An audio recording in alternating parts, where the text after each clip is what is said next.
Well, Indonesia, Malaysia, they didn't call the U.S. a paper tiger, but the effort of China to focus on the U.S. ally in their efforts at taking more territory is to show, look, the U.S. can't defend even its ally, so don't think Yeah, you're going to get anything.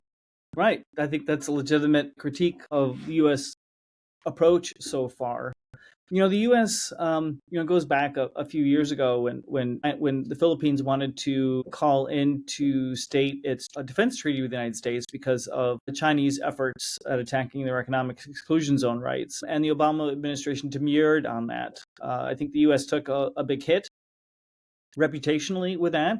It speaks to this paper tiger issue that when we're pressed, when we're pushed, we're going to back down. In that case, we did back down. So we argue that the U.S. needs a broad strategy for supporting partners and allies in the region. It's not just a matter of like, let's make our partners respond, because it's not that simple, because they are under economic influence from China.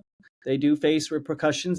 They face a number of repercussions, to include disinformation, propaganda campaigns from China that could undermine their governments. So we argued for a sort of a broad three-part strategy in this. And it goes to supporting host nation will, supporting their resilience, and supporting their capacity.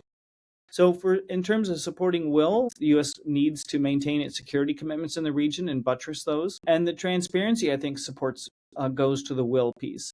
To the extent that the U.S., the Philippines, other countries can publicize malign Chinese actions, that could potentially create a popular support for these countries to go after China. If people in these countries see that China is taking away their fishing rights, for example, then that might motivate the populations to exert some political pressure on what the countries are doing. Next goes to the resilience piece. These countries need to be fortified and strengthened from a Chinese response, on both not only just militarily, but economically and otherwise.